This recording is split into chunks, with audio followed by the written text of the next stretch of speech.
तिथि कैसे निश्चित होती है?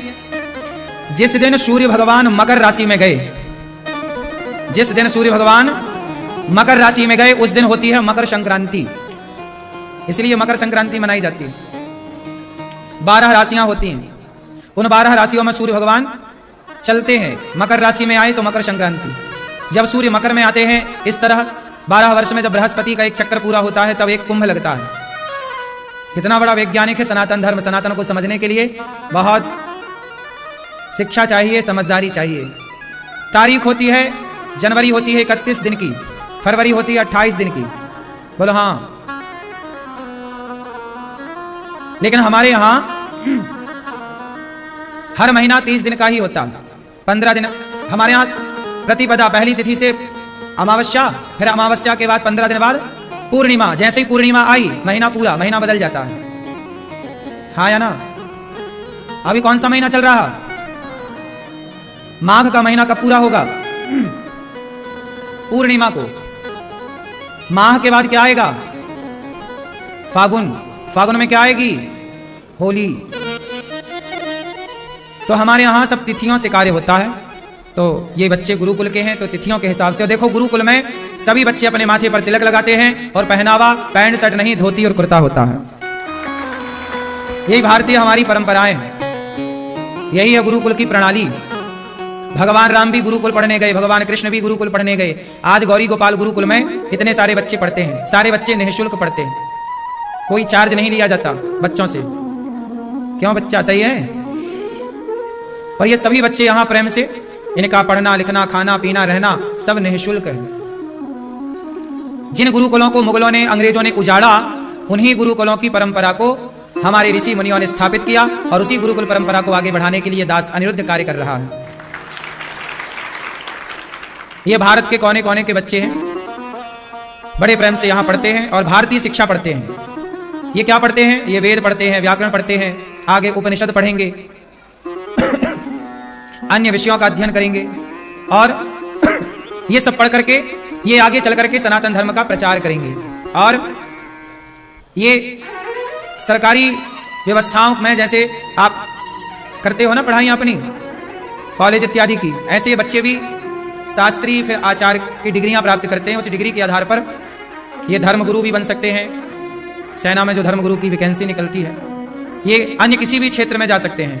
आगे मेरा मन है कि गौरी गोपाल गुरुकुल को कितना विस्तृत किया जाए कि यहाँ का पढ़ा हुआ बालक भारत में जितनी भी धाराएं हैं, अर्थात जहां जहां बच्चे जाकर के कार्य कर सकते हैं, वहां वहां जाकर ये बच्चे कार्य कर सके, इतनी क्षमता हो। हर क्षेत्र में हमारी पकड़ होनी चाहिए। आपको पता है आज भी हमारी जो शिक्षा है वो भारतीय शिक्षा नहीं। आज भी आप लोग स्कूलों में जो पढ़ते हैं वो देखो, ये है गुरुकुल। ये क्या है? और जहां आपके बच्चे पढ़ते हैं वो है यीशु कुल। यीशु कुल से बाद में वो स्कूल बन गया है यीशु कुल। ये गुरुकुल है जहां गुरु के बताए रास्ते पर चलें। ये गुरुकुल, वो यीशु कुल, ईसा मसीह के द्वारा यीशु की राह पर चलने वाले लोग यीशु कुल। तो जो इसलिए आज भारत की शिक्षा पर 90% शिक्षा पर ईसाइयों का अधिकार हो गया है। भारत के सारे बड़े बड़े स्कूल, कॉन्वेंट स्कूल सारे ईसाइयों के हाथों में। आपके बच्चे ईसाइयों के स्कूलों में पढ़ते हैं। बात सही है कि गलत है? और वो सारे स्कूलों में वो आपके बच्चे को कलावा नहीं पहनने देते, तिलक नहीं लगाने देते और स्वयं क्रॉस पहन के आते हैं, क्योंकि वो यीशु कुल है ना, ईसा मसीह की परंपरा का। कॉन्वेंट स्कूल क्यों बनाए थे? कॉन्वेंट के बारे में जरा गूगल में डालकर देखना क्या जानकारी आती है।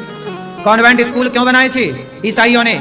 उन्होंने कहा था कि हम अपना धर्म का प्रचार करने, मतलब वो क्रिश्चियन का अपने धर्म का प्रचार करने के लिए उन्होंने कॉन्वेंट स्कूल बनाए थे। अब उनके धर्म के प्रचार जहां हो रहे हैं, उनके धर्म के प्रचार वाली स्कूलों में आपके बच्चे क्या कर रहे हैं? इसलिए तो बच्चे हिंदुओं के बच्चे अपने भगवान को नहीं मानते, नास्तिक हो जाते हैं। आजकल के बच्चे नास्तिक ज्यादा हैं, भगवान को बोले हम मानते ही नहीं। क्यों? क्योंकि क्रिश्चियन स्कूलों में पढ़ते पढ़ते धीरे धीरे उन्होंने जहर घोल दिया कि भाई भगवान से तुम्हारा क्या वास्ता, भगवान के खिलाफ षड्यंत्र तो चल ही रहे हैं। हिंदू लोग बहुत समझते नहीं हैं, देर से अक्ल आती है। कॉन्वेंट स्कूल का मतलब क्या है? गूगल पर डाल के सर्च कर लेना। वो अपने धर्म का प्रचार करने के लिए उन्होंने स्कूल बनाए थे। जैसे मदरसे होते हैं, मुसलमानों के क्या होते हैं? मदरसे, ऐसे क्रिश्चियनों के होते हैं कॉन्वेंट स्कूल और हिंदुओं के होते हैं गुरुकुल। लेकिन आजकल तुम्हारे बच्चे कॉन्वेंट स्कूलों में पढ़ने के लिए मजबूर हैं, ऑप्शन नहीं है। इसलिए तो हमारे देश में सरस्वती शिशु मंदिर जैसे परंपराओं ने प्रयास किया कि भाई सरस्वती शिशु मंदिर है, इन मंदिरों में, इन स्कूलों में बच्चे पढ़ेंगे तो यहां प्रार्थना में श्लोक पढ़ाए जाते हैं, याद कराए जाते हैं। सरस्वती शिशु मंदिर में आजकल कोई भेजते नहीं बच्चों को पढ़ने, ज्यादा बड़ा है तो कॉन्वेंट में जाता है। अंग्रेज बनना है ना सबको, सबको अंग्रेज बनना है, हिंदू किसी को नहीं बनना। लेकिन ये दास अनिरुद्ध ने अपनी बुद्धि और क्षमता के अनुसार आज भी इस गुरुकुल परंपरा को बचाए रखा है। ये गुरुकुल परंपरा आज हमारी सरकारों को चाहिए कि हमारे वेदों के अनुसार, पुराणों के अनुसार हमारी शिक्षा नीति लागू हो। अच्छा बताओ, क्या राम के जमाने में अर्थशास्त्री नहीं थे? राम के जमाने में इतने बड़े बड़े हमारे यहां एक अर्थशास्त्र है। क्या है हमारे यहां? अर्थशास्त्र, नाम ही उसका अर्थशास्त्री। अब मनमोहन जी क्या थे? अर्थशास्त्री थे। तो शास्त्री थे ना, तो अर्थशास्त्र है तब ना शास्त्री थे। तो हमारे यहां शास्त्र पढ़ा जाता है, अर्थशास्त्र। हमारे यहां की परंपरा ही आज जितना भी स्ट्रक्चर आप देख रहे हैं, आर्किटेक्चर देख रहे हैं, ये सब क्या है? हमारे यहां वेदों से ही ये सब विधान निकला है। टेक्नोलॉजी कहां से आई? विमान बनाने की विधा भरद्वाज ऋषि ने भरद्वाज संहिता में विमानों को बनाने की ना जाने कितनी विधा लिखी है। समस्याएं क्या हुई जानते हैं? उन विधाओं को पढ़ने वाले और पढ़ाने वाले नहीं रहे। हमारे यहां स्कूलों में पढ़ाई जाती है गणित। आप लोग क्या पढ़ते हैं? गणित। लेकिन हमारे यहां जो वेदों में गणित है, उस गणित का नाम क्या जानते? क्या है? हमारे यहां एक वैदिक गणित है। कौन सी गणित है? बोलो। वैदिक गणित। आज की ये जो गणित है, अल्फाबेट इत्यादि, इस गणित से कई गुना ज्यादा सफल गणित हमारी वैदिक गणित है। आपको बताऊं, उस वैदिक गणित के ही ज्ञानी थे आर्यभट्ट। आर्यभट्ट किस गणित के गणितज्ञ थे? बोलो। हमारी ही गणित है ना, वैदिक गणित। आर्यभट्ट इतने विद्वान थे कि दुनिया को दशमलव और शून्य देकर गिनती सिखाई है, और तुम भारत का लोहा नहीं मान रहे हो, भारत को वास्तव हल्के में ले रहे हो। हमारी सरकारें पता नहीं कहां खोई हैं, शिक्षा पर बिल्कुल ध्यान नहीं है। सरकारों को चाहिए कि वैदिक गणित ही भारत में पढ़ाई जाए, अर्थशास्त्र ही भारत में पढ़ाया जाए। जो हमारे यहां राम जी ने बिना खंबे का पुल बनाया, राम सेतु। हमारे यहां विश्वकर्मा की बात आती है, सुदामा जी की रातों रात घर बना दिया किसने? द्वारिका किसने बनाई? कहां बनाई? पानी के भीतर, पानी के ऊपर। कितना बड़ा आर्किटेक्चर रहा होगा, बोलो। हाँ, तो हमारी विधा पढ़ाई जाए तो हम लोगों ने तो ऐसे ऐसे आविष्कार कर लिए थे, ऐसे पत्थर बना लिए जो पत्थर पानी में तैरते हैं। ये हमारे ही तो ज्ञान है भारत का, कि पानी में तैरने वाले पत्थर तैयार कर लिए, बोलो। हाँ, इसलिए हमारी सरकारों को चाहिए कि भारत के हिसाब, भारतीय शिक्षा के हिसाब से वकील हो, भारतीय शिक्षा के हिसाब का जज हो, भारतीय शिक्षा के हिसाब से ही आईएएस बने, आईपीएस बने, कलेक्टर बने, इत्यादि पदों पर भारतीय। आज कलेक्टर, आईपीएस, आईएएस जितना भी पद है, ये भारतीय पढ़ाई पढ़ के नहीं बनता कोई भारत में आज कलेक्टर। ये सब अंग्रेजों की पढ़ाई पढ़ के बन रहे हो। अब जब देश गुलाम हो गया, अंग्रेज भाग गए, तो अंग्रेजों की पढ़ाई क्यों पढ़ाई जा रही है भारत के बच्चों को? ये बताओ। आज बताओ, भारत के बच्चों को इंग्लिश नहीं आए। आज यदि किसी को इंग्लिश नहीं आती ना, लोग मजाक उड़ा, अरे इसे इंग्लिश नहीं आती, हा, मजाक उड़ाते हैं, इंग्लिश नहीं आती। भारत में ऐसे ऐसे लोग रहते हैं कि इंग्लिश नहीं आती तो लोग मजाक उड़ाते हैं कि इंग्लिश नहीं आती। मुझे बताओ, भारत में तो 70% लोगों को फिर भी इंग्लिश आती है। लेकिन बताओ, लंदन के दुनिया में जितने अंग्रेज हैं, उन्हें कितने % हिंदी आती है? इंग्लिश तो हमने सीख ली, लेकिन वो आज तक हिंदी ना सीख पाए हमारी। अब बताओ, भाषा किसकी कठिन है? बोलो। उनकी भाषा में 26 अक्षर हैं, हमारी भाषा में 52 अक्षर हैं, बोलो। हाँ, इंग्लिश में कितने अक्षर हैं? 26, और हिंदी में 52। 26 दूनी डबल। मेरे भाई, तुम अपने बच्चे को इंग्लिश पढ़ाते हो और नहीं आती पढ़ना, तो आप क्या करें? तुझे इंग्लिश नहीं आती। अंग्रेजों को हिंदी आती है क्या? उनकी मां तो फोर्स नहीं करती कि तू हिंदी सीख। उनका सारा कार्य जब उनकी मातृभाषा में है, तो हम भारतीयों की भाषा, भारत की भाषा हिंदी है, मातृभाषा, तो क्यों ना हिंदी बोलने में हमें गर्व होना चाहिए। भाई, हम भारतीय भाषा बोल रहे हैं, जबकि हमारे यहाँ हिंदी बोलने वालों को अपमानित किया जाता है। यार, तुमसे तो हिंदी इंग्लिश आती ही नहीं। हम इंग्लिश भाषा सीखने में टाइम लगाएं, उससे अच्छा कि हम हिंदी की भाषा से अपने कार्य को कर लें, आगे बढ़ जाएं। हम भाषा सीखने को मना नहीं करते, भाषा तो सारी आनी चाहिए। चाणक्य कहते हैं कि समय मिले तो सारी भाषा सीखो, सारी भाषाएं आनी चाहिए। लेकिन आपसे केवल इतना सवाल है कि चाइना के लोग कभी इंग्लिश सीखने में समय लगाते हैं? बोलो, नहीं लगाते। वो सारा काम किस भाषा में करते हैं? चाइनीज भाषा में। अब ये बताओ कि हमारे यहां भारत में किसी को डॉक्टर बनना हो तो उसे इंग्लिश सीखना ही पड़ेगा। मेरा सवाल है कि डॉक्टर बनना है तो जरूरत है इंग्लिश सीखने की, क्या हिंदी सीखकर डॉक्टर नहीं हो सकता? तो क्यों नहीं है ये व्यवस्था इस देश में? अब हो गई हो तो अलग विषय है, पर पहले तो नहीं थी। पहले आपको इंग्लिश सीखना पड़ेगा। मतलब आप साल 2 साल 3 साल अपना बिगाड़ो भाषा सीखने में। यदि आप किसी भाषा में ये फील्ड होता तो आप वो 3 साल का सदुपयोग कहीं और कर पाते ना भाई। समझो आप हमारी बात को। आज बैंक में आप खाता खुलाने जाओ, सारे फॉर्म इंग्लिश में होते हैं। साइन करवाते करवाते बैंक वाले पता नहीं कहां कहां साइन करा लेते हैं। भाई बताओ, भारत में अधिकतर लोग किस भाषा में बात करते हैं? आज भी भारत की मातृभाषा क्या है? किस में बात करते हैं? क्या समझते हैं लोग? हिंदी समझते हैं ना। तो बैंक के फॉर्म हिंदी में क्यों नहीं है भाई? क्यों बैंक के फॉर्म हिंदी में क्यों नहीं है? खाता खोलने वाले फॉर्म।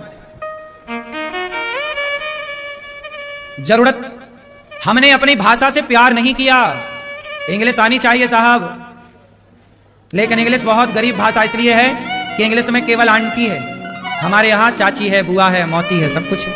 हम रिश्तों की कदर करने वाले लोग हैं। इसलिए आप लोग इंग्लिश सीखो, लेकिन अपनी मातृभाषा ना गवाओ।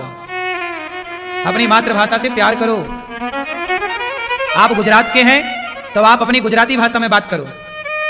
आप बिहार के हैं, अपनी सामान्य भाषा, अपनी जो बिहार की भाषा में बात करो। हरियाणा के हैं, हरियाणवी भाषा में बात करो। ये भाषाएं जीवित रहनी चाहिए। हर भाषा, हमारे देश में अनेक भाषाएं, यही हमारी सुंदरता है। अनेक भाषाएं बोली जाती हैं। हमारे यहाँ कहते हैं ना, कोस कोस में पानी बदले, 4 कोस में वाणी। भाषा बहुत मायने रखती है। क्यों जी, बात सही है? हम जब 6वीं क्लास में गए, मैं अपनी बात करूं, जब हम 6वीं क्लास में गए ना, तब हमने ABCD याद की। हमारे टाइम पर गांव में 6वीं क्लास से इंग्लिश थी। कौन सी कक्षा से थी? 6वीं क्लास से। 6वीं क्लास में हमने ABCD 26 अक्षर याद किए थे।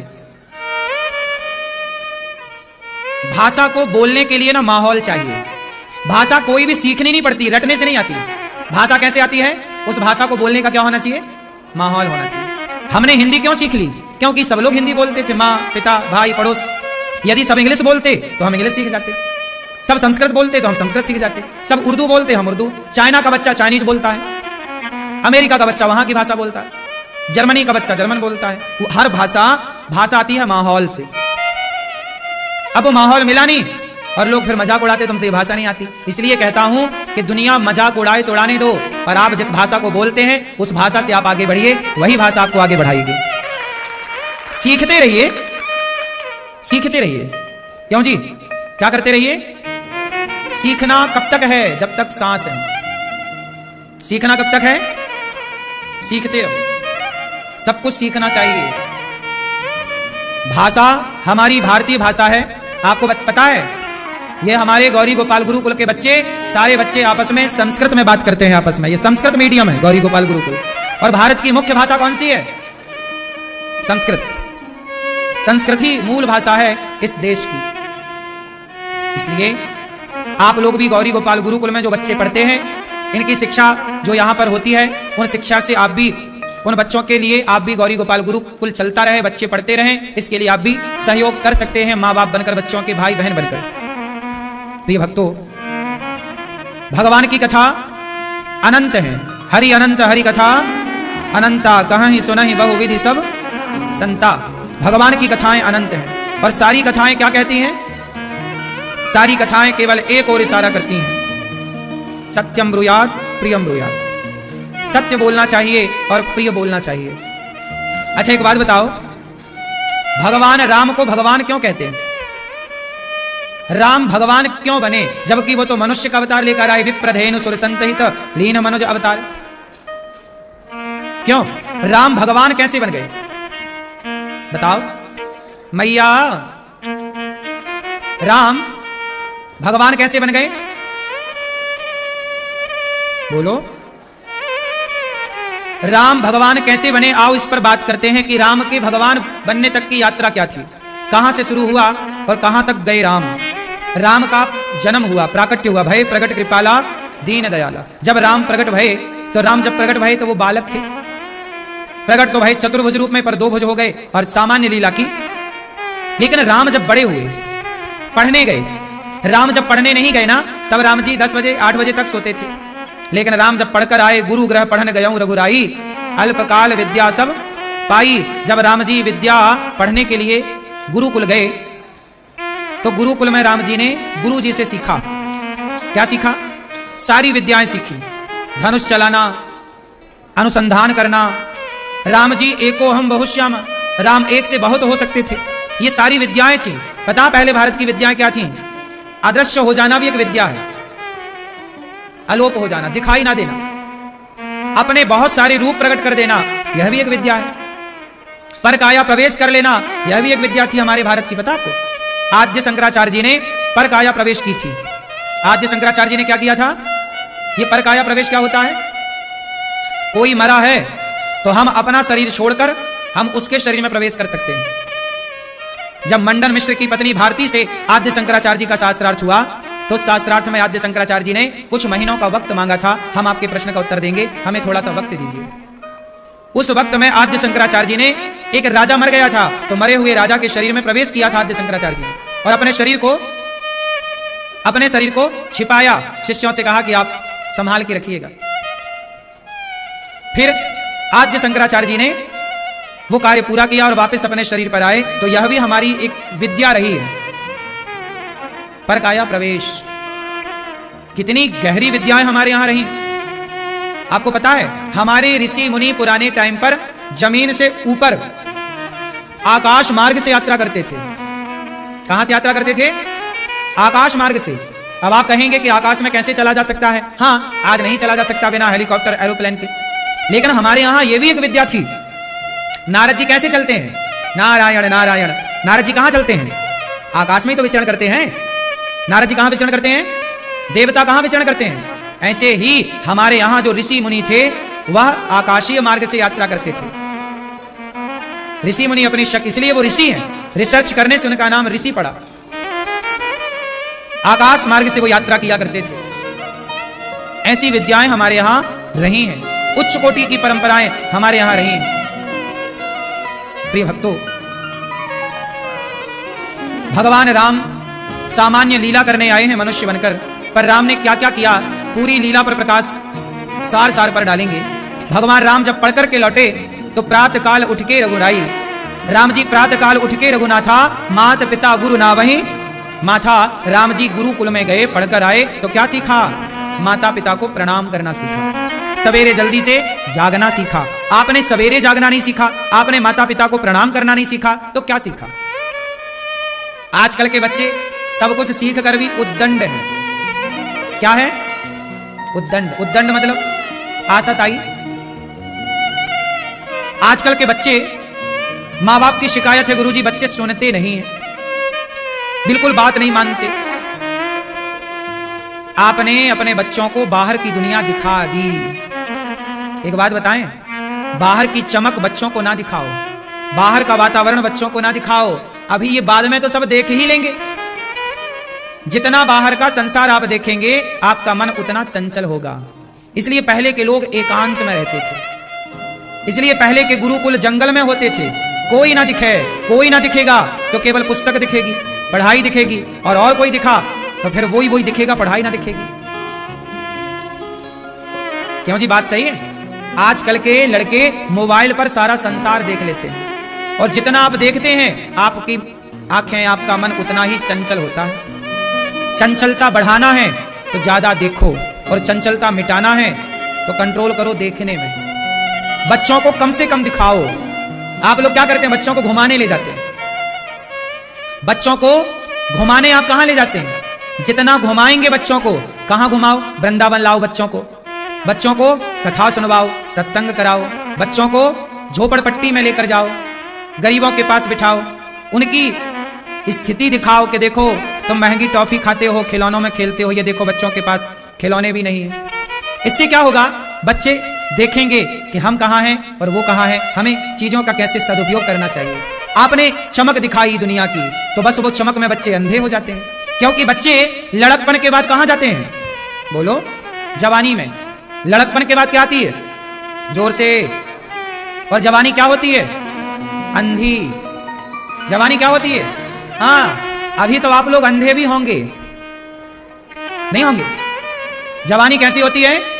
बोलो, अंधी जवानी, लंगड़ा बुढ़ापा। बुढ़ापा होता है, लंगड़ा जवानी होती है। हाँ, अभी कुछ ना देखो, केवल पुस्तक देखो, पढ़ो, क्योंकि अभी थोड़े टाइम बाद तो अभी और आंखों में अंधेरा छाएगा जैसे ही दुनिया देखोगे। ये अंधी जवानी, इसे संभालना बड़ा कठिन है। ये संभल गई तो सब संभल जाता है। क्यों जी, बात सही है? अक्सर लोग बिगड़ते कब हैं? बुढ़ापे में। कोई थोड़ी बिगड़ता है, कोई 1-8% बिगड़ा बुढ़ापे में तो बिगड़ा। अक्सर लोग कहां बिगड़ते हैं? बोलो, जवानी। अच्छा, बनाने वाली भी जवानी है और बिगाड़ने वाली भी। ये जवानी को जरा संभाल के रखना चाहिए। इसलिए पहले के टाइम पर जवानी कहां आती थी? गुरु के पास। जब बच्चे गुरुकुल में पढ़ते थे तो गुरु की शरण में पढ़ते पढ़ते बच्चे जवान होते थे, और जवान होने के पहले जब गुरु का संस्कार मिल जाता था तो जवानी फिर अंधी नहीं, समझदारी से भरी होती थी। इसलिए बताओ, जवानी अंधी है तो अंधे को सहारे की जरूरत है या नहीं? बोलो, इसलिए जवानी में गुरु की जरूरत पड़ती है, क्योंकि गुरु का सहारा वही उंगली पकड़कर सही स्थान पर ले जाएगा, वरना अंधे को कोई गलत जगह ले जाए और गड्ढे में गिरा दे तो अंधा तो गिर जाए। अंधे का क्या दोष है? क्यों जी, हम अंधे हैं, आपने हमारी उंगली पकड़ी और ले जाके गड्ढे में गिरा दिया तो हम तो आपके भरोसे थे ना। इसलिए गुरु होता है। गुरु कब बनाने चाहिए? आजकल लोग गुरु बुढ़ापे में बनाते हैं, ठीक है, पर गुरु जवानी में ही मिल जाए तो बढ़िया, क्योंकि सहारे की जरूरत तब है जब आप अंधे हैं। सही वक्त पर ना सही मार्गदर्शन की जरूरत पड़ती है, मार्गदर्शक की जरूरत पड़ती है। इसलिए कहता हूं कि गुरु जवानी में मिल जाए तो गुरु हाथ पकड़कर आपका ले जाकर भगवान के चरणों में समर्पित कर देता है, शरणागति कराता है। गुरु का यही कार्य है। गुरु ही बताता है कि बेटा शराब नहीं पीना, मांस नहीं खाना, गलत काम नहीं करना, झूठ नहीं बोलना। ये लड़कपन जवानी में ये सारा पाठ पढ़ लेंगे बच्चे तो ये कभी झूठ नहीं बोलेंगे, छल कपट नहीं करेंगे। जीवन कैसा गुजरेगा? शांति से, बेईमानी नहीं करेंगे। पहले के लोग कम पढ़े लिखे थे पर ईमानदार थे। क्यों जी, बात सही है कि गलत? पहले के लोग ईमानदार थे कि आज के लोग ईमानदार हैं? बोलो, पहले के लोग क्या थे? ईमानदार। आज के लोग क्या हैं? बोलो, अधिकांश लोग बेईमान हैं। पहले के लोग ईमानदार क्यों थे?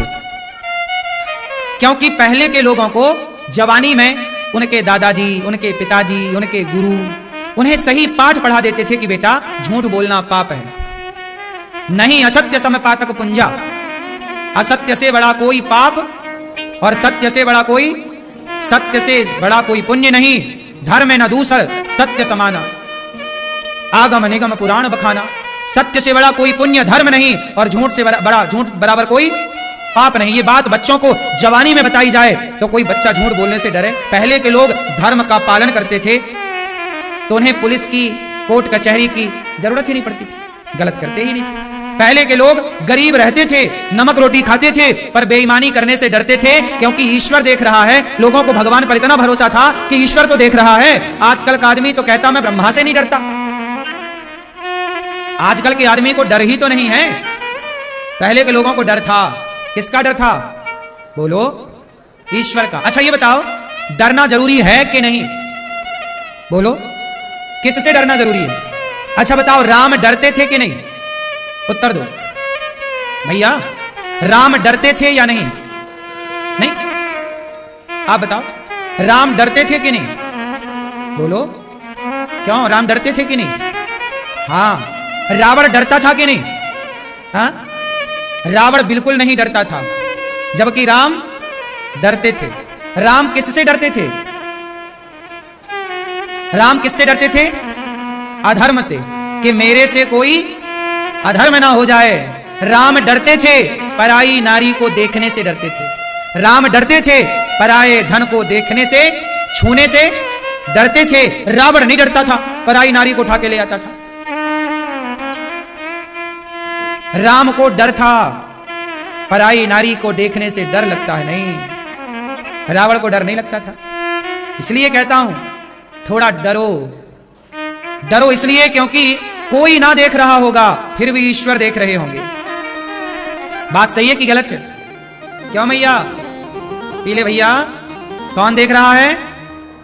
अच्छा ये बताओ, गलत करने वाले को भगवान फल देते हैं कि नहीं? बोलो, देते हैं? आप लोग कहते हो वो गलत करने वाला, पाप करने वाला, वो बड़ा तरक्की कर रहा, हम सही करते हैं, पुण्य करते हैं, हमारी तो खाने की भी व्यवस्था नहीं है। ऐसा नहीं है, ये सवाल गलत है। कभी बेईमानी करने वाला कभी तरक्की कर ही नहीं सकता। हां, कुछ दिनों की तरक्की हो सकती है, कुछ महीनों की, कुछ वर्षों की तरक्की हो सकती है, पर सदा बेईमानी से चलने वाला सदा तरक्की नहीं करेगा। ईश्वर सब देख रहे हैं। सत्य के राह पर चलने वाला ही लंबे टाइम तक रहता है, टिकता है। दुर्योधन ने बेईमानी करी तो सही, पांडवों का धन हड़पा, सर्वनाश हुआ कि नहीं? फिर ऐसा मत सोचो कि बेईमानी करने वाला सुखी है। नहीं, दुर्योधन सुखी तो हुआ, पर 13-14 साल के लिए। इसके बाद सर्वनाश शुरू होना स्टार्ट हुआ, पूरा हो गया।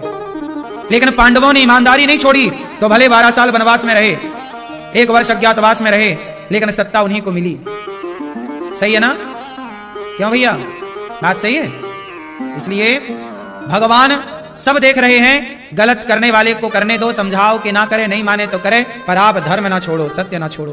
राम भगवान क्यों बने? क्योंकि राम ने अयोध्या की सत्ता छोड़ दी, लेकिन मां बाप का वचन नहीं छोड़ा।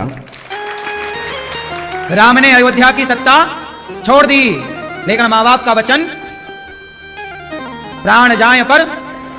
इसलिए राम भगवान बने, जमाना भगवान कहता है।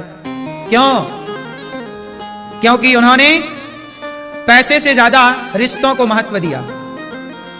पैसे से ज्यादा, बोलो, आजकल लोग पैसों के लिए क्या तोड़ लेते हैं? रिश्ते। पैसा रिश्तों से बड़ा नहीं होता। पैसा तो आएगा और जाएगा, पर रिश्ते थोड़ी आएंगे और जाएंगे। मां तो सारी जिंदगी मां रहेगी। ऐसा थोड़ी कि कल कोई दूसरी हो जाए, कल तीसरा बाप हो जाए, चौथा, ऐसा नहीं होता। पिता तो सदा के लिए पिता है और माता सदा के लिए माता है। पैसा सदा के लिए पैसा नहीं है। बोलो हाँ, पैसा सदा के लिए ना रहेगा, सदा ना रहा है, सदा ना रहेगा। जमाना किसी का। सत्ता, बोलो सत्ता, सत्ता, सुंदरता, और ये जो सत्ता है ये सदा ना रहेगी। आज आप बड़े पद पर हो, आज आपका रुतबा है, आज आपका सम्मान है, जरूरी थोड़ी है कि सदा रहे। सत्ता, सुंदरता, सुंदरता सदा ना रहेगी। आज जवानी है, कल बुढ़ापा भी आएगा। सत्ता, बोलो सत्ता, सुंदरता और समय, ये किसी के बाप की बफौती। सत्ता, कल राजा कोई और था, कल होगा कोई और, किसी एक के शीश पर सदा रहे ना मोर। बदलाव है। पहले अटल बिहारी जी प्रधानमंत्री हुआ करते थे, फिर मनमोहन जी प्रधानमंत्री हुआ करते थे, अब मोदी जी प्रधानमंत्री हैं।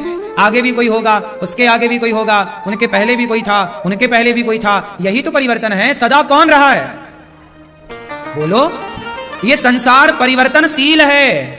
ना सदा हम रहेंगे, ना सदा आप रहेंगे। इसलिए प्रकृति नदी की धारा की तरफ बह रही है। आपने गंगा जल में स्नान किया, गंगा जी में एक बार जिस जल को आपने छू लिया, आपकी पूरी जिंदगी में वो जल आपको दोबारा नहीं मिलेगा। जब मिलेगा तो नया जल ही मिलेगा आपको, क्योंकि जो जल आपने गंगा में छुआ था वो तो देखते देखते बह गया, वो थोड़ी ठहरा है। क्यों? जैसे नदी का जल बह रहा है, ऐसे आपकी उम्र बह रही है, जा रही है, आप जा रहे हैं। समय जा रहा है। जो समय बीत गया वो समय मेरे कहते कहते ये जो क्षण बीत गया ये भी लौट कर ना आएगा। इसलिए कहता हूं कि रिश्ते बड़े होते हैं, पैसा बड़ा नहीं होता।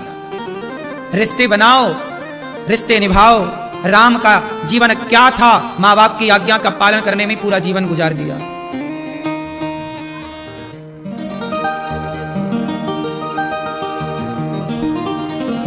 चली जा रही है।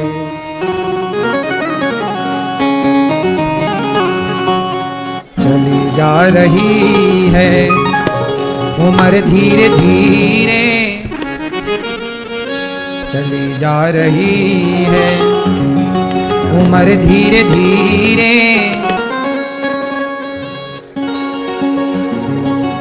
पल पल यूं आठों पहर धीरे धीरे चली जा रही है। हमारी उम्र धीरे धीरे, सत्ता धीरे धीरे जा रही है, समय धीरे धीरे जा रही है और जवानी चली जा रही है उम्र धीरे धीरे। पल पल यूं आठों पहर धीरे धीरे चली जा रही है।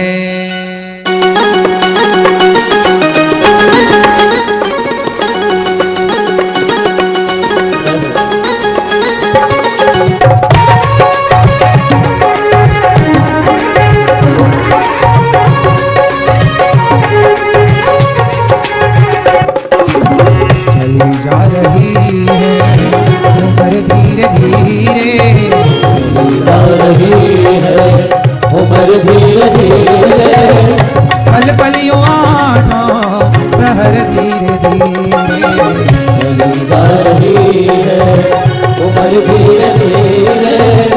पल पल यूं आठों प्रहर धीरे धीरे चली जा रही है।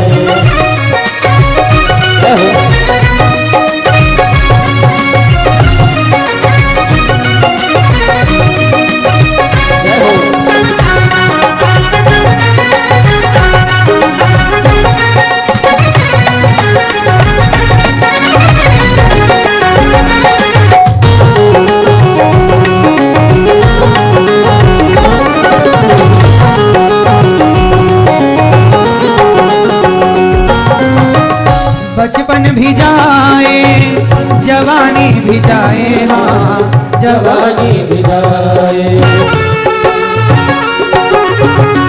बचपन भी जाए जवानी भी जाए, हाँ जवानी भी जाए। बुढ़ापे का होगा असर धीरे धीरे, बुढ़ापे का होगा असर धीरे धीरे। पल पल यूं आठों प्रहर धीरे धीरे चली जा रही है।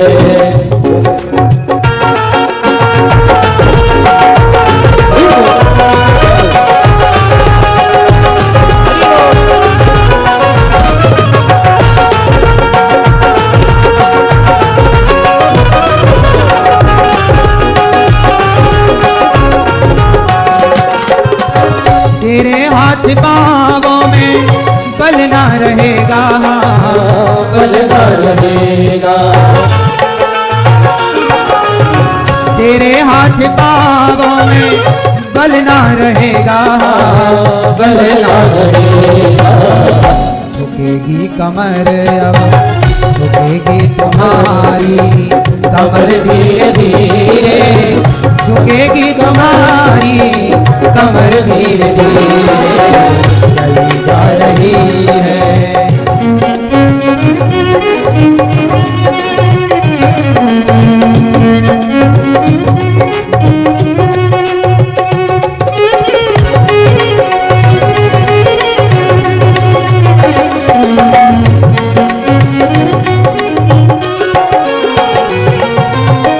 शिथिल अंग होंगे एक दिन तुम्हारे, हाँ एक दिन तुम्हारे। शिथिल अंग होंगे एक दिन तुम्हारे, हाँ एक दिन तुम्हारे। धीरे मंद होगी नजर धीरे धीरे, मंद होगी नजर धीरे धीरे चली जा रही है उम्र धीरे धीरे चली जा रही है। उम्र धीरे धीरे चली जा रही है। उम्र धीरे धीरे पल पल यूं प्रहर धीरे धीरे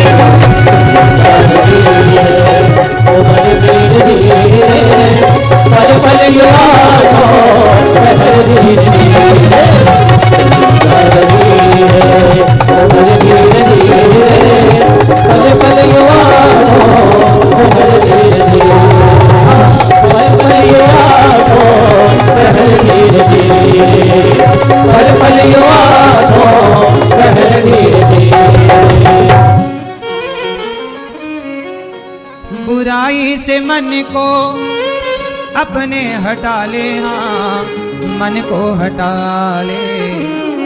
सुधर जाए तेरा, सुधर जाए तेरा ये जीवन, धीरे धीरे चली जा रही है उम्र, धीरे धीरे।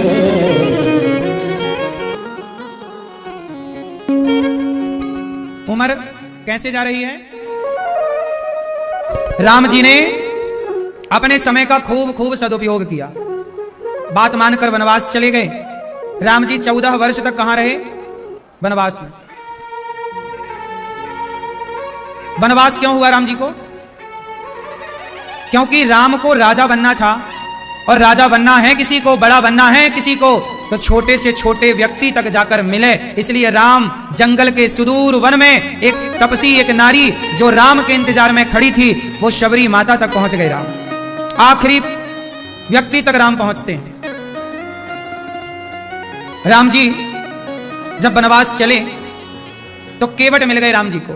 मांगी नावना केवट आना, कहा ही तुम्हार मरम में जाना। छुअत सिला भई नारी सुहाई, पाहन तेना काठ कठिनाई। राम जी केवट के पास जब गए तो राम जी केवट के पास तक जाते। केवट से नाव मांगी, भैया केवट जरा नाव लाओ। केवट क्या करता था? गंगा जी में नाव चलाता था।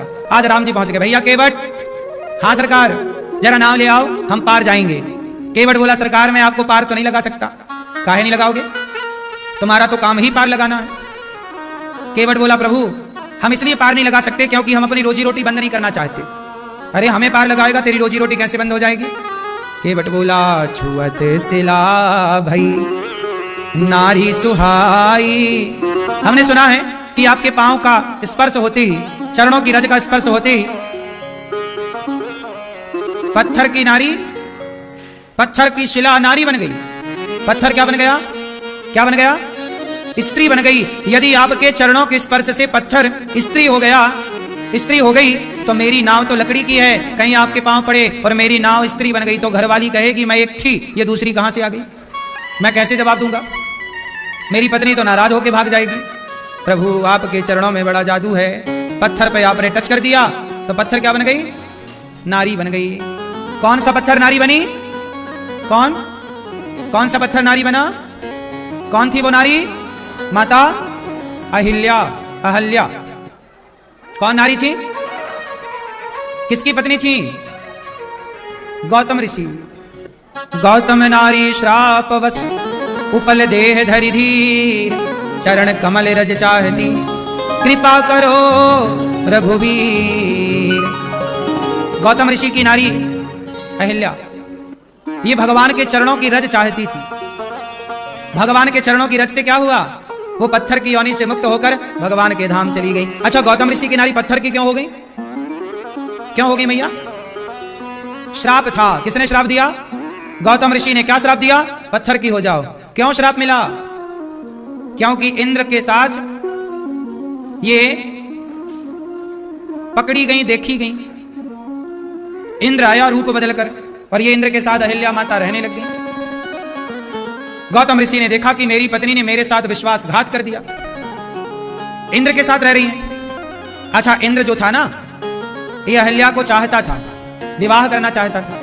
और जब देवताओं के राजा इंद्र आए तो अहिल्या जी को भी लगा यार हमसे मिलने इंद्र आए हैं, चलो मिल लेते हैं। तब गौतम ऋषि ने देखा कि कमरे से इंद्र निकल रहा, श्राप दे दिया, पत्थर की हो जाओ। अच्छा एक बात बताओ, गौतम ऋषि ने श्राप देकर अपनी पत्नी को सही किया कि गलत किया? बोलो मैया, क्या बोलती तू? क्या किया गौतम ऋषि ने, सही कि गलत? हाँ, सही किया कि गलत किया? हाँ, गलत किया। मैया कह रही हो गलत किया। तो क्या करते गौतम ऋषि? सही क्या था आपके हिसाब से? हाँ? अरे गौतम ऋषि की नारी अहिल्या बड़ी पतिव्रता है, तो पतिव्रता नारी के साथ कोई छल कैसे कर सकता है? गौतम ऋषि ने बिल्कुल सही किया। क्यों? यदि गौतम ऋषि ने पत्थर का ना बनाया होता तो क्या जमाना अहिल्या को जीने देता? जिस गली से गुजरती लोग क्या कहते? गलत गलत कहते। तो कम से कम पत्थर का बनाया। तो बाद में अहिल्या ने कहा कि अब मेरा उद्धार कैसे होगा? बोले चरित्र बिगड़ा है तो जैसे कांटे को कांटा ही निकालता है, तो बिगड़े हुए चरित्र को चरित्रवान ही सुधार सकता है। इसलिए राम की चरण पड़ी, राम के चरणों की रज पड़ी तो राम का चरित्र निर्मल है। तो चरित्रवानों के चरित्र से बिगड़े हुए चरित्र भी सुधर जाते हैं। इसी बहाने राम का दर्शन हो गया अहिल्या को, वरना राम का दर्शन ना होता। पति के लोग को चली गई अहिल्या। श्राप, मुनि श्राप जो दीन्हा अति भल कीन्हा, ऐसा अहिल्या ने कहा कि मुनि ने श्राप ना दिया होता तो आज राम का दर्शन, तो बड़ी कृपा हुई कि राम का दर्शन हो गया। और अभी प्रश्नोत्तरी में पूछना साथ में, राम ने बड़ी कृपा की, अहिल्या मां को चरणों की रज दे दी, चरण धूली दे दी। ऐसे राम जो चरण धूली देकर कृतार्थ करते हो अहिल्या मां को। केवट बोला कि मेरी नाव तो लकड़ी की है, आपने चरणों की रज से पत्थर का उद्धार कर दिया, नारी बनाकर मेरे नाव में पांव पड़ जाए, कहीं नाव भी स्त्री बन जाए, तब तो मेरा नाव खरीदने का बजट भी नहीं है, कहां से आएगी दोबारा नाव? राम जी बोले ऐसा कुछ नहीं होगा, तुम हमें पार लगाओ।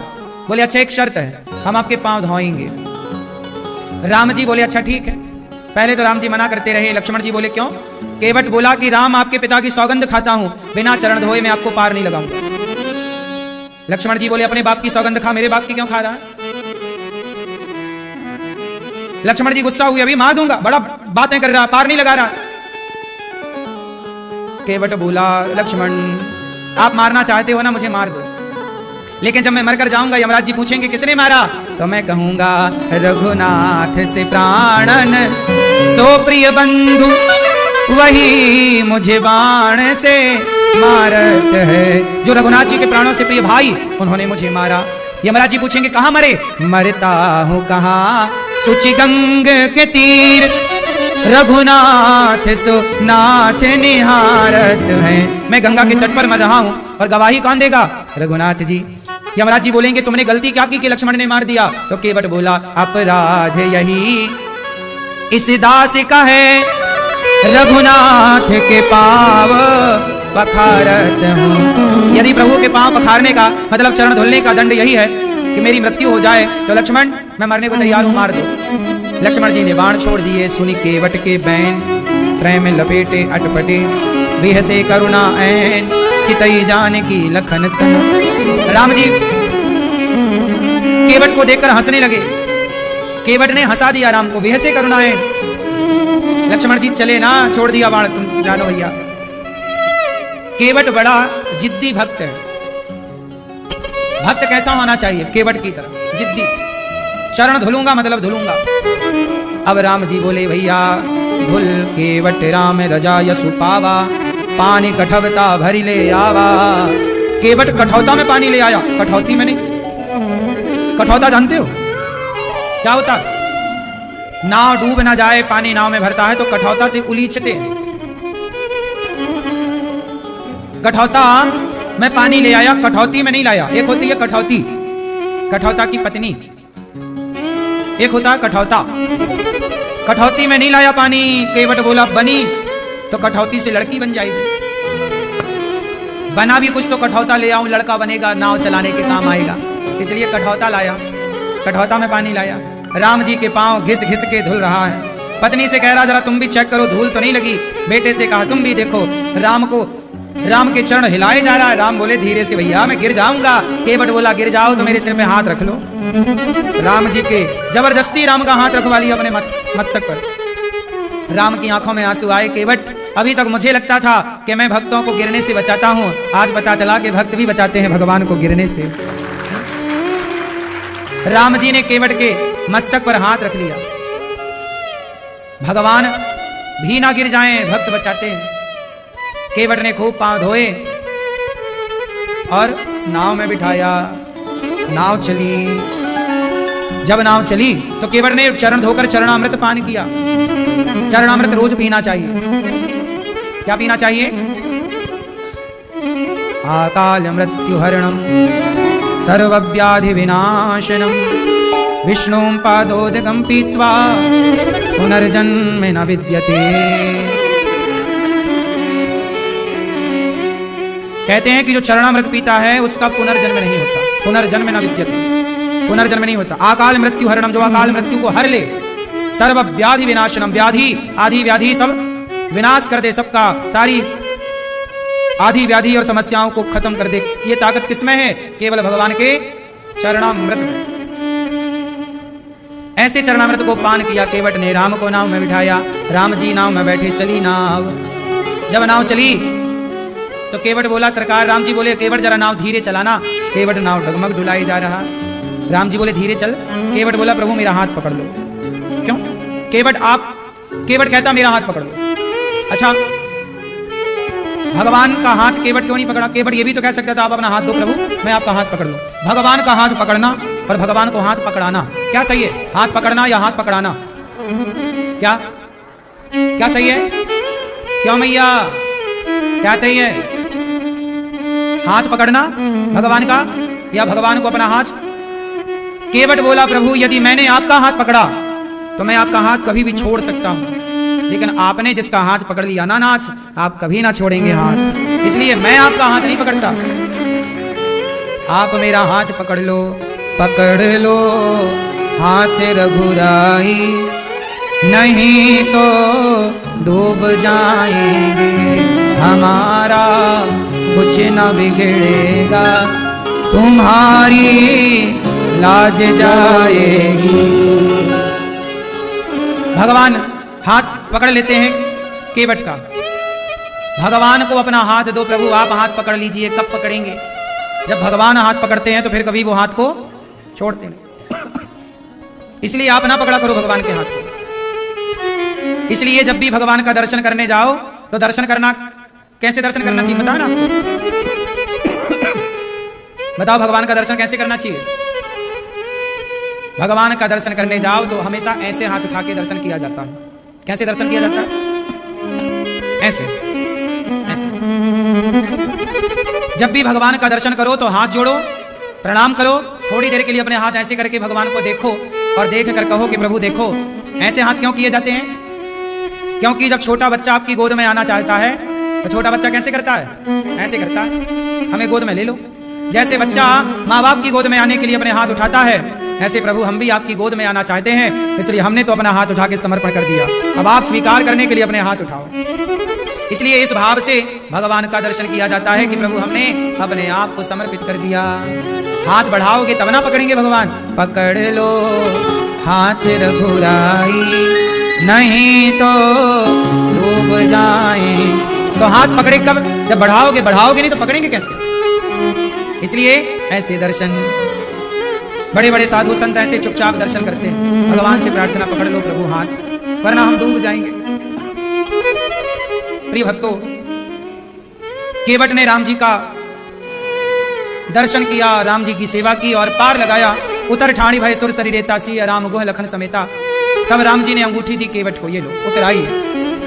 केवट बोला प्रभु मैं आपसे उतराई तो नहीं ले सकता। क्यों नहीं ले सकते? प्रभु आप भी केवट हैं और हम भी केवट हैं। आप हमारे घाट आए तो हमने आपको पार लगाया। प्रभु अब जब हम आपके पास आए, आप हमारे पास आए, हमने आपको पार लगाया। हमने आपको पार लगाया जब आप हमारे घाट आए, जब हम मर करके आपके घाट आए तो हमें भवसागर से पार लगा देना प्रभु। यही उतराई चाहिए, और कौन सी उतराई? और ना उतराई चाहूं प्रभु, हमें कोई उतराई नहीं चाहिए।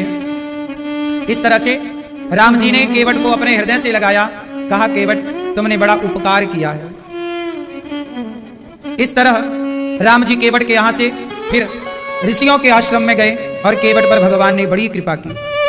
बड़े दयालु हैं भगवान, सब पर दया करते हैं। चित्रकूट अब भगवान जाने की बात कह रहे हैं। चित्रकूट गिरि करहु निवासु, तहाँ तुम्हारे सब भांति सुपासु।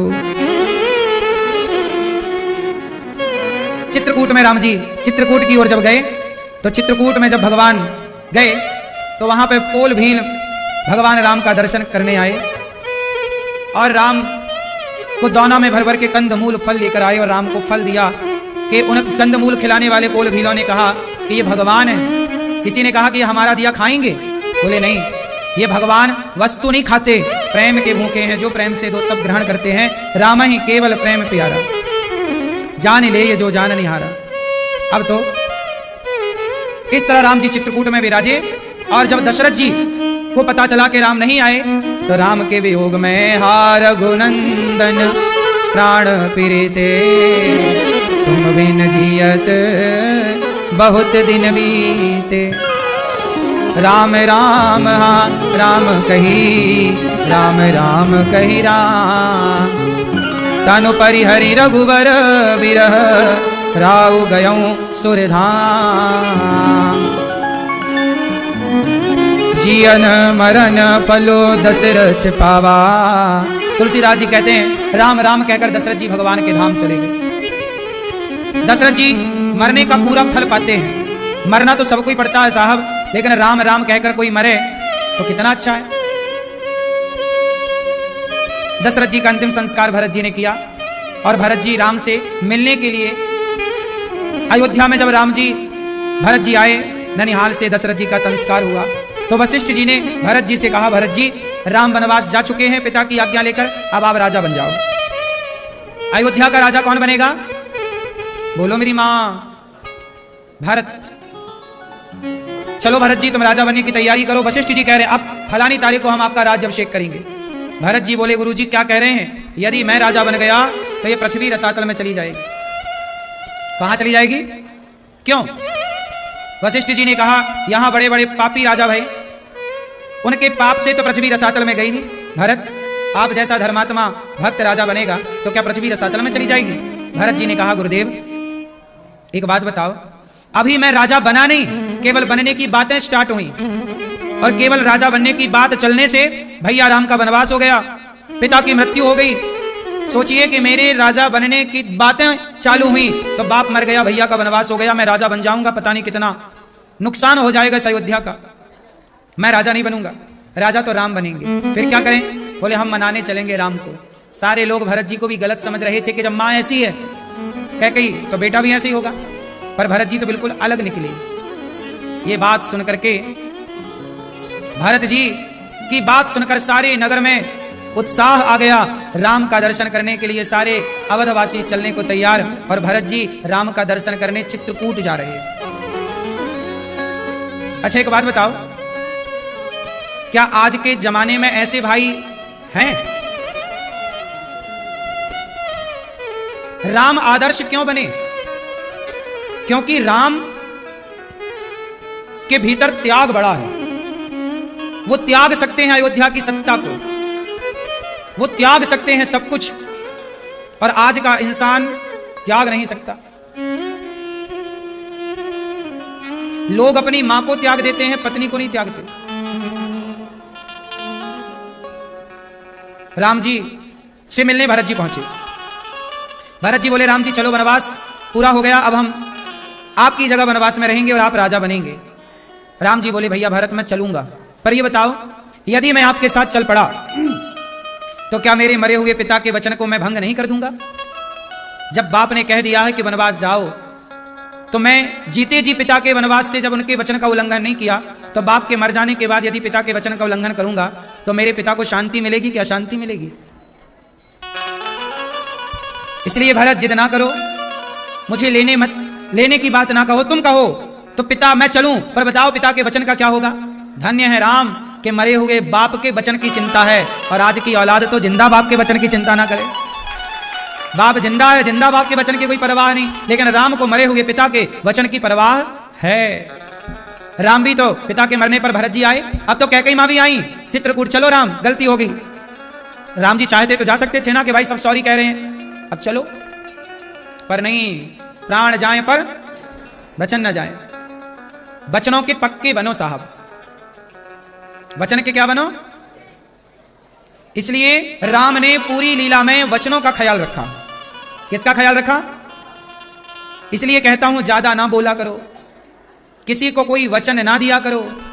जब वचन दो, वादा करो तो सोच समझ कर वादा करो, खूब विचार विमर्श करके वादा करो, पूरा कर सको ऐसे वादे करो, कुछ भी ना बोल दो।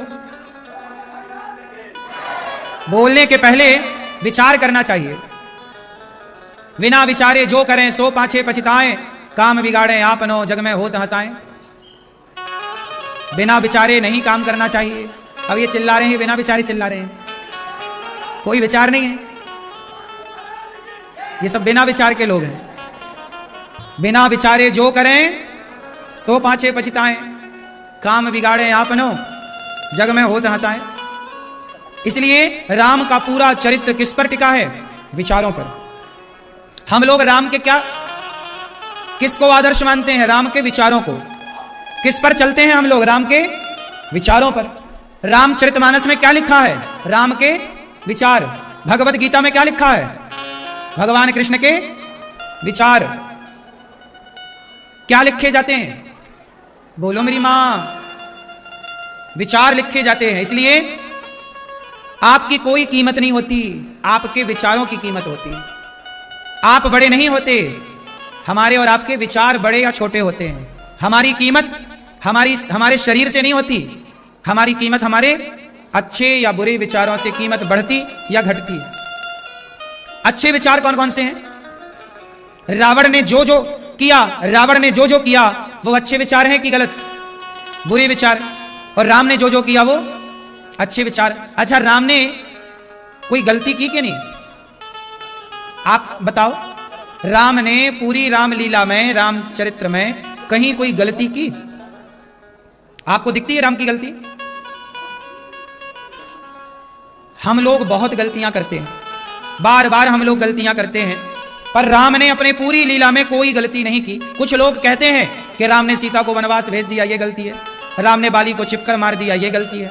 गलती देखने वाले तो राम की भी गलतियां देख ही लेते हैं, हाँ या ना? लेकिन इस विषय पर मैंने खूब बार बार चर्चाएं की हैं कि गलती राम की नहीं है। आपने पूरी बात जानी नहीं, पूरा प्रसंग सुना नहीं, प्रसंग पढ़ा नहीं, आपने किसी एक की गलती ठहरा दिया कि गलती राम की है या गलती इस तरह से। कई बार आपको लगता है कि ये गलती है, ये गलत है, पर वो सही होता है। जैसे भगवान श्री कृष्ण ने महाभारत के युद्ध में, महाभारत का युद्ध धर्म का युद्ध था कि अधर्म का युद्ध था? बोलो। धर्म क्षेत्रे, धर्म क्षेत्र है वो। कौन सा युद्ध है? धर्म युद्ध। कहां से शुरू हो रही है गीता? धर्म क्षेत्र, धर्म से। पहला शब्द क्या है? धर्म। तो धर्म से स्टार्ट हो रही है गीता। धर्म क्षेत्र कुरुक्षेत्र। कुरुक्षेत्र में क्या हो रहा? धर्म। कौन सा धर्म है? युद्ध कैसे होगा? धर्म से होगा। लेकिन उस युद्ध में भी अधर्म हुआ, हाँ या ना? जबकि वो युद्ध कौन सा था? धर्म युद्ध। लेकिन उस धर्म युद्ध में क्या हुआ? बोलो मेरी मां, क्या हुआ? अधर्म हुआ। किसकी ओर से हुआ? हैं? कौरवों की ओर से अधर्म की शुरुआत हुई। जब कौरवों ने अधर्म किया तो फिर भगवान श्री कृष्ण ने भी कहा, अर्जुन अब तुम भी करो। इसलिए गुरु द्रोणाचार्य कैसे मारे गए? अधर्म से। कर्ण कैसे मारे गए? अधर्म से। दुर्योधन कैसे मारा गया? अधर्म से। जब धर्म का युद्ध था तो अधर्म क्यों हुआ?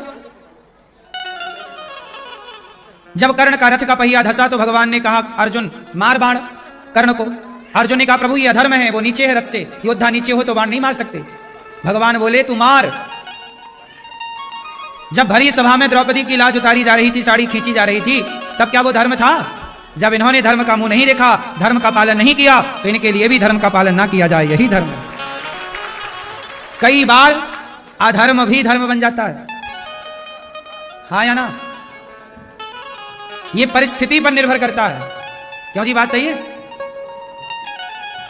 दुर्योधन को गांधारी माँ ने कहा कि कपड़े उतार के आ जाना, हम पट्टी उतार के तुम्हें देखेंगे, तुम वज्र के हो जाओगे। भगवान ने उसके रास्ते में आकर कहा, कुछ तो लपेट लो, ऐसे ही जा रहे हो। पत्तों की टॉवेल बनवा के लपेटवा दी, जांग ढक गई। गांधारी ने देखा, पट्टी हटाई, पूरा दुर्योधन किसका हो गया? वज्र का, फौलादी हो गया, कोई मार नहीं सकता था। पर जांघें कमजोर रह गई क्योंकि गांधारी की दृष्टि नहीं पड़ी। तो भीम भैया ने जांघों पे बाण वो गदा मारा। भीम भैया ने कहा गदा मारा? जबकि गदा युद्ध का नियम है कि आप गदा जांघ पे नहीं मार सकते। जब गदा युद्ध का नियम था कि गदा को जांघों पे नहीं मार सकते, तो गदा को जांघों पे क्यों मारा? ये तो अधर्म हो गया भीम भैया के द्वारा। यही बात बलराम जी ने कही कि भीम तूने अधर्म किया, तूने दुर्योधन को अधर्म से मारा। तब भगवान कृष्ण आए, दाऊ भैया, बलराम भैया, जब ये द्रौपदी को अपनी जांघों पर बिठालना चाह रहा था, तब क्या ये धर्म कर रहा था? द्रौपदी से कह रहा था आजा मेरी जांघों पर बैठ जा, तब क्या ये धर्म कर रहा था? जब इसने धर्म नहीं किया तो इसके लिए भी धर्म कैसे किया जाए भैया? ये अधर्मी है। इस अधर्मी को अधर्म से मारना ही धर्म है। अधर्मी को अधर्म से मारना ही धर्म है। कई बार अधर्म से मारना भी धर्म हो जाता है। क्यों जी? इसलिए धर्म के रास्ते पर चलो, पर तुम्हारे साथ कोई अधर्म करे तो फिर उसके साथ तुम धर्म से ना चलो। अधर्मी के साथ अधर्म से ही चलना धर्म है। अब आप कहोगे कि क्या हम धर्म छोड़ दें? नहीं, धर्म तो भगवान कृष्ण ने भी नहीं छोड़ा, लेकिन जहां जरूरत थी अधर्म की, कहा ना भगवान ने, धर्मराज कह दो कि अश्वत्थामा मारा गया। बोलो हाँ। गुरु द्रोणाचार्य को क्या बोला कि अश्वत्थामा, जबकि अश्वत्थामा मारा, अश्वत्थामा नाम का हाथी मारा गया था। ये बातें बड़ी गहरी हैं, यही तो सिखाती हैं जीना। कई बार तुम धर्म से चलते हो और तुम्हारे अड़ोसी पड़ोसी तुम्हारे अधर्म से तुम्हारा नुकसान कर देते हैं। इसलिए चतुर भी होना चाहिए। हनुमान जी कैसे हैं? अति चातुर, राम काज करवी को। हनुमान जी कैसे हैं? अति चतुर। हनुमान जी कैसे हैं? लंका घुसे, लंका गए तो बड़े बनकर जा नहीं सकते थे, तो ये चतुराई है कि भाई बड़े बन के काम नहीं हो रहा तो छोटे बन के काम कर लिया जाए। यही तो चतुराई है।